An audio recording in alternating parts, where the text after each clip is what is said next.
Hello there, it's Samantha. Today I'm coming to you with a recommendations video, which I don't think I've actually ever done a recommendation video before on my channel. And I feel like it's because a lot of the books I read are already super hyped. Anyway, but today I'm coming to you with a rainy day recommendations video. So these are books that are perfect for you to just snuggle down with your cup of tea or whatever hot beverage you want and just get into bed and read this book and just like spend your whole day just sitting down and reading. So to me, a book that I want to read on like a rainy day would be something that like I would want something that is going to be so immersive that I can kind of forget my surroundings. Something that draws me in so much that all I want to do is spend my whole day reading that book. So that's what I'm going to be recommending to you today. Basically books that I just would, if I could, every single rainy day, I would just want to read like books like this. So I have 5 rainy day recommendations for you. So the first book that I'm going to be recommending to you is Salsa Missy by Scythe. This book is a historical fiction book which follows the events that occurred on the Wilhelm Gustloff. I'm sorry, I didn't do German in school. I did Spanish. But this book follows 4 main characters and all of their storylines intersect in some way, and it follows the journey of some of the characters on their way to the Wilhelm Gustloff. It also follows one character who's already there and just how their lives intersect,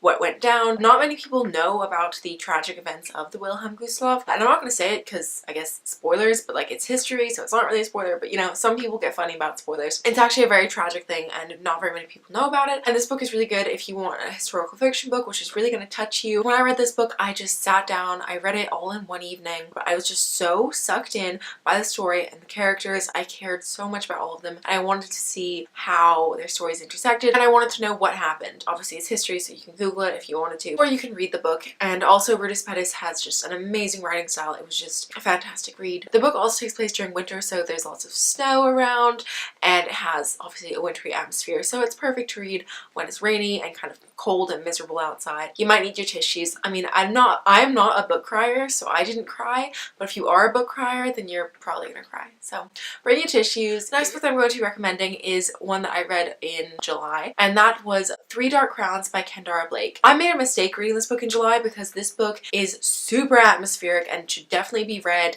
in the fall or winter. It should not be read in summer. It is not a summer book. This book takes place again during winter, but it didn't feel that wintry, like there was no snow around or anything like that. Parts of it took place in a forest.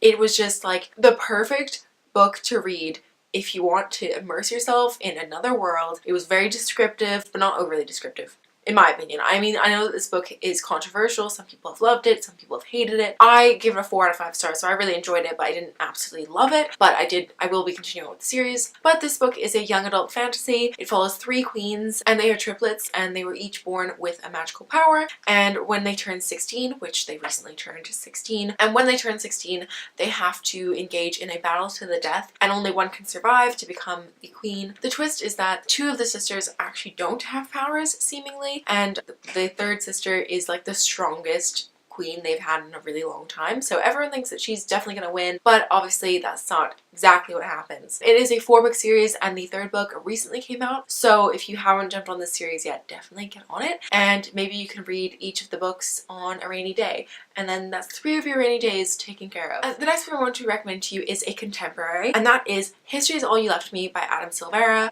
I would think that this book is perfect for a rainy day because it is set during the winter, so I think that this is perfect for another dreary day. But this book is really emotional. It's also very short, so if you wanted to pick it up and just consume it all in one day while it's just pouring outside, this is the perfect book to read for that because it's just shy of 300 pages, so you can just sit down and read this all in one sitting or just during that day. This book follows our main character Griffin, who is dealing with the death of his ex-boyfriend Theo. He's trying to come to terms with it, and the only way that he's really managing to deal with it is by befriending Theo's new boyfriend. He's like the only other one who knows what Griffin is going through. It's very sad and emotional, but I feel like it really packs a punch, and I think this is actually my favorite of all of Adam's books, and I think it was just really interesting to see characters dealing with grief because I feel like that's not something that we really cover that much in YA. Like in like all these fantasy books, like people die but then they just move on really quickly, so it was interesting to see a book that's solely focused on that. It's a really great book, and it's also set during winter, so it is perfect for a dreary day. This is perfect if you want to embrace the rainy day, because I know a lot of people love rainy days, so if you want to embrace it, then this is perfect for that. And there's a bonus with this book because it has own voices representation for OCD, and our main character is also gay. Own voices representation,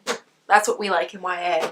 It's what we like in all of our books. So the next book I'm going to be recommending to you I think is perfect for a rainy day. I read it when it was snowing outside. I think that this book is perfect if you just want to be consumed by a story and you just want to waste your whole day reading a book. Well, it's not really a waste because this book is so fantastic, and also it's raining outside so you don't want to go outside, so you just want to read a book and you just want to embrace it and just love what you're reading and have a fun, great, fantastic time. Now, this book has been hyped so much this year, so I'm sorry for adding to the hype train, and I'm sure you can already tell what book I'm going to be talking about because I talk about this book in almost every single video, I swear. But that is Scythe by Neal Shusterman. I love this book so much. It is like one of my favorite books of all time. I adore it with almost all of my heart. But Scythe is a fantastic story. I read this when it was snowing outside in February. It was dreary, it was disgusting, but I could escape into this book and get consumed by this world, which was just so interesting. If for some reason you don't know what this book is about, because like this book has been so hyped, and like, I'm sorry, but it's just so good. But if you don't know, this book is set in a world where all diseases have been cured. People cannot die because if you get into an accident, you get revived. There's literally no way to die. But in order to control the population, there are these people who are called Scythes, who are given the ability to kill people.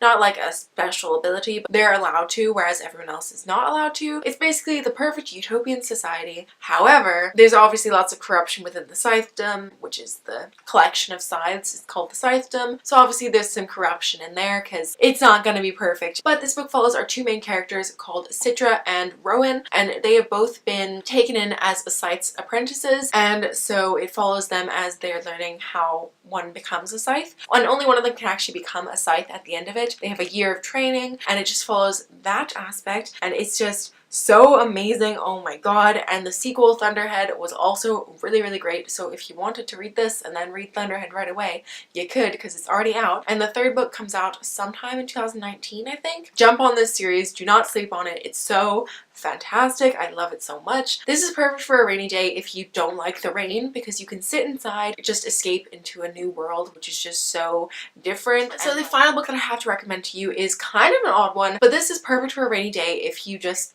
kind of want to like pretend like it's not happening. If you hate the rain so much that you just want to like be like, no, it's not for real, it's not happening, and you want to read a nice, light, summery contemporary, then this is the perfect book for you, and that is Alex Approximately by Jen Bennett. I also read this summer and I loved it. It was so adorable. This book follows our main character Bailey, who's obsessed with old movies, and she's actually met this guy called Alex on an online forum movie discussion website. Obviously Alex is just a screen name and it's not his real name, and she also uses a screen name, so they don't know who the other person is. And Bailey doesn't have the best relationship with her mother due to a tragic event that happened in their past, so Bailey decides to move in with her dad in California, and her dad also just happens to live in the same town that Alex lives in, so it's perfect. She's gonna go and move in with her dad and also search for Alex and hopefully fall in love. But Bailey moves there and starts this new job in a museum, and in that museum she meets her new co-worker Porter, and Porter just starts to complicate things. And I don't want to go into spoilers,